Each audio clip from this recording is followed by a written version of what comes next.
Way back in ancient times, the God of Israel required a sacrifice from those that wanted to follow him. For the Israelites, this meant that they had to sacrifice their first fruits of the fields and the flocks, and basically their lives to the Lord. In return, the Lord blessed them beyond comprehension in so many different ways. Not only did he save them from perilous times, but he gave them a beautiful promised land to live in.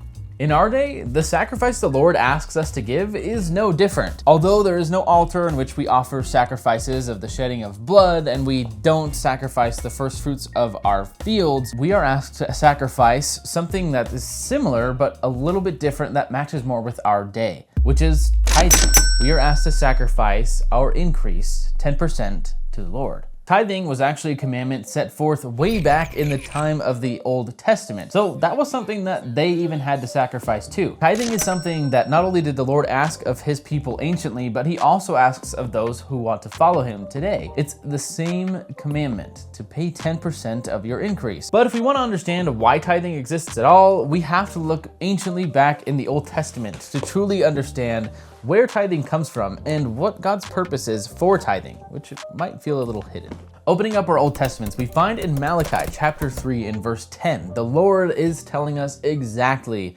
what we need to do for tithing. He says, "Bring ye all the tithes into the storehouse, that there may be meat in mine house, and prove me now herewith," remember those words, "saith the Lord of hosts, if I will not open you the windows of heaven and pour out a blessing, that there shall not be room enough to receive it." There's a few interesting parts about this verse that are profound when it comes to tithing. The first thing we look at is his sentence where he says, "Prove me now herewith." It's short and simple, but it's profound in what it's trying to teach us. The Lord is asking us to kind of test him a little bit. Interestingly, this is one of the only times in the Bible where we read that the Lord wants us to test him. The words "prove me now herewith" really mean to let me show you what I'm gonna do.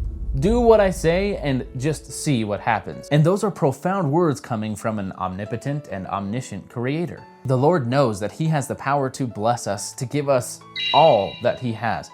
So he's telling us to try, to have a little bit of faith, to take that first step forward. And with tithing, that can be really difficult. When we think about tithing in our day, it's always with a dollar sign or a pound sign or whatever kind of currency you feel like using today. For us, tithing isn't just about the money, and it shouldn't be about the money. Although we are asked and commanded by the Savior to give 10%, that doesn't mean that he just wants our money and that's it. The whole purpose of tithing really has nothing to do with money. The creator of the earth needs monetary value? No. But what he needs from us is something different. It's faith. As President Hinckley said many years ago, tithing isn't a matter of money, but it's a matter of faith. The faith comes in when we willingly give all the 10% that God has asked us to, expecting those miracles and praying that we will receive the blessings that come from paying an honest tithe. The Lord is proving this when he asks us to trust him right here in Malachi.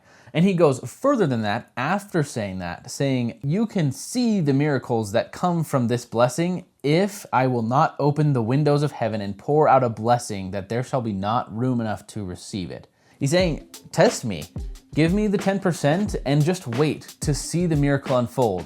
It's a promise of the Lord that it will come. Now, it might not come in the way that we expect, and that is where the word windows comes in. The Lord uses the word windows here instead of something you would typically open for something to come in, like a door. A door is something that we expect people or things to come through, but windows, generally not. I mean, unless you're sneaky about it. I don't think the Lord using windows as the word here is a coincidence. He's saying that we will receive blessings that we may not be able to comprehend, and also that will flood our entire life. Windows often keep things out. That's why some windows have screens on them. That's why windows are often not something that you easily access. But the Lord is saying he will open the windows and pour in a blessing. Pour in. Could be anything in our lives. And oftentimes it means it's something that we may not actually expect. It could be a new job, or it could be something entirely different that has nothing to do with any sort of monetary gain. And yet, the Lord knows exactly how to bless us. So he's telling us to follow this commandment and watch for the miracles to come. Just as President Nelson asked us to watch for miracles in our lives a few conferences ago. By the end of the verse, we realize that God isn't asking us for our tithing because he needs the money or because by so doing we will be saved. Rather, he's teaching us how to develop faith and what it means to have faith in him. We sacrifice 10% of our income for 1,000% of increase of our faith. If we stop to think about tithing itself, we can realize that literally everything that we have, whether it's physical, like a book, or it's spiritual, or even something we can't see, like the air around us, all of it is God's. All of it was created for us, but it's not ours. We're simply stewards of what he's given us. So asking for 10% of what he's given us doesn't even seem fair to him at all, but that's all he's asking for. We all have our own circumstances, and I'm not giving you financial advice, but I would encourage you to practice the law of tithing. No matter what church you are attending, paying tithing can really help you see the blessings that are promised in this book of Malachi. Thanks for watching Developing Disciples. Don't forget to watch this video if you missed it, and stay tuned for next week's video by subscribing down below.